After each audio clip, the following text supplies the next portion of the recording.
Sir ಈಗ ಪಹಲ್ಗಾಮ್ ಪಾಕಿಸ್ತಾನ ಮತ್ತು ಬಾರ್ಡ್ರಲ್ಲಿ ದಾಳಿ ಆಗಿರ್ತಕ್ಕಂಥದ್ದು ಅದ್ರ ಬಗ್ಗೆ ಇಡೀ ದೇಶನೇ ಖಂಡಿಸ್ತಾ ಇದೆ. ಆ ಒಂದು ಹೀನಾಯವಾದ ಕೃತ್ಯವನ್ನು ಎಸಗಿರೋದಕ್ಕೆ ಅವ್ರಿಗೆ ತಕ್ಕ ಪಾಠವನ್ನು ಕಲಿಸ್ತೀವಿ ಅಂತೇಳಿ ಈಗಾಗಲೇ ಪ್ರಧಾನಮಂತ್ರಿಗಳು ಹೇಳಿದ್ದಾರೆ, ಗೃಹ ಸಚಿವರು ಹೇಳಿದ್ದಾರೆ.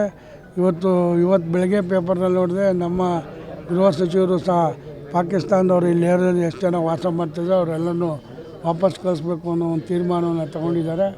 ಅದ್ರ ಬಗ್ಗೆ ಉಗ್ರವಾದ ನಿಲುವನ್ನು ಕೇಂದ್ರ ಸರ್ಕಾರ ತಗೊಂಡಿದೆ. ಅವರಿಗೆ ಮಟ್ಟ ಹಾಕ್ತಾರೆ ಅನ್ನೋ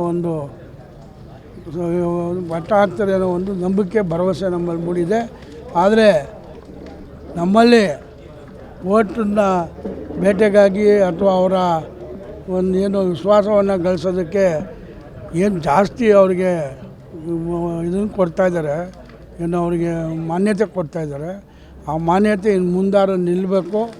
ಎಲ್ಲರೂ ಭಾರತೀಯರಾಗಿ ಮುಸ್ಲಿಮ್ ಆಗಲಿ, ಕ್ರಿಶ್ಚಿಯನ್ ಆಗಲಿ, ಹಿಂದೂಗಳಾಗಲಿ ಬಾಳಬೇಕು ಅನ್ನೋದೇ ನಮ್ಮದು ಏಕೈಕ ಉದ್ದೇಶ.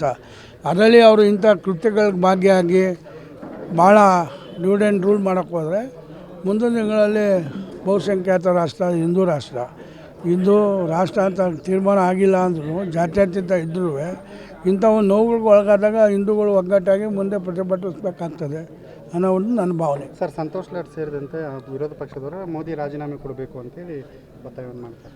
ಮೋದಿ ಏನಕ್ಕೆ ರಾಜೀನಾಮೆ ಕೊಡಬೇಕು? ಹಂಗಾರೆ ಇಲ್ಲಿ ಅವ್ರಿಗೆ ಮರ್ಯಾದಿದೆಯನ್ರಿ? 14 ಸೈಟು ಲೂಟಿ ಹೊಡೆದು ಮಾತು ಹಿಂದಿರುಗಿಸ್ತವ್ರೆ. ಅವರೇ CM ರಾಜೀನಾಮೆ ಕೊಟ್ಟಿಲ್ಲ, ಬೇರೆದೇನಕ್ಕೆ ಕೊಡಬೇಕು? ಇವ್ರು ಕೊಟ್ಟವ್ರ ರಾಜೀನಾಮೆನ?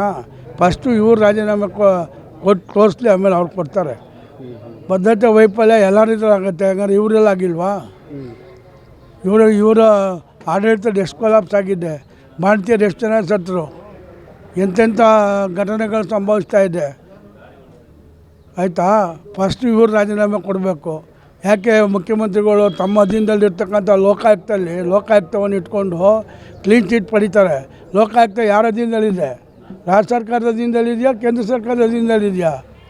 ನೀವು ಹಂಗೆ ಪಾರದರ್ಶಕವಾಗಿ ರಾಜೀನಾಮೆ ಕೇಳಬೇಕಾದ್ರೆ ಆಡಳಿತ ಕೊಟ್ಟಿದ್ರೆ ನೀವು ರಾಜೀನಾಮೆ ಬಿಸಾಕ್ಬಿಟ್ಟು ಏನು ಲೋಕಾಯುಕ್ತ ಎಂಕ್ವೈರಿ ಎದುರಿಸಿ ನೀವು ಹೊರಗಡೆ ಕ್ಲೀನ್ ಚೀಟ್ ತೊಗೊಂಡು ಈಚೆ ಬಂದರೆ ಅವತ್ತು ನೀವು ಇಂಥವೆಲ್ಲ ಕೇಳೋದಕ್ಕೆ ನಿಮ್ಗೆ ಆತ್ಮಸ್ಥೈರ್ಯ ಇರ್ತಿತ್ತು. ಏನು ಕೇಳ್ತೀರಾ ನೀವು? ಬದ್ಧತೆ ವೈಫಲ್ಯ ಅಂತ ಹೇಳೋದಕ್ಕೆ ಸುಮ್ಮನೆ ಸಾರಸಕ್ಟಾಗಿ ಮಾತು ಬಾಯಿಗೆ ಬರ್ತದ್ಬಿಟ್ಟು ಬದ್ಧತೆ ವೈಫಲ್ಯ ಹೇಳ್ಬಿಟ್ರಾಗತ್ತಾ? ಅದನ್ನು ಕೇಳೋದೆಲ್ಲ ಸರಿ ಇಲ್ಲ. ಇವ್ರು ಫಸ್ಟು ನಡೀತಾರ ಅದನ್ನು ಹೇಳಿ.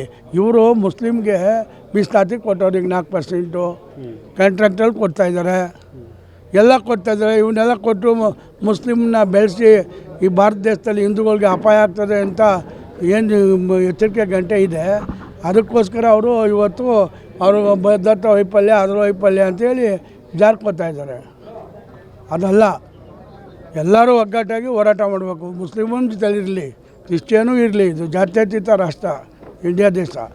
ಆದರೆ ಅವ್ರಿಗೆ ಪ್ರೋತ್ಸಾಹ ಕೊಟ್ಟು ಯಾವುದೋ ಹಿಂದೆ ಪೈಗಂಬರ್ ಕಾಲದಲ್ಲೋ ಯಾರ ಕಾಲದಲ್ಲೋ ಇವರು ಏನು ಭಾರತವನ್ನು ಆಳೋದು ಅಂದ್ಬಿಟ್ಟು ಇವತ್ತು ಹಿಂದೂನೆಲ್ಲ ಸರ್ವನಾಶ ಮಾಡಿ ಹಾಳಕೊಟ್ಬಿಟ್ರೆ ಆಗುತ್ತೆ ಇವತ್ತು? ಆಯಿತಾ? ಈ ಸಮಾಜ ಭಾಳ ಮುಂದೆ ಬಂದಿದೆ. ಮುಂದೆ ಎಲ್ಲ ರೀತಿಯಲ್ಲಿ ಸಣ್ಣದಾಗಲು ಎದುರಿಸ್ತಾರೆ. ಮೋದಿ ನೇತೃತ್ವದಲ್ಲೇ ಒಳ್ಳೆ ಕೆಲಸ ಆಗ್ತದೆ.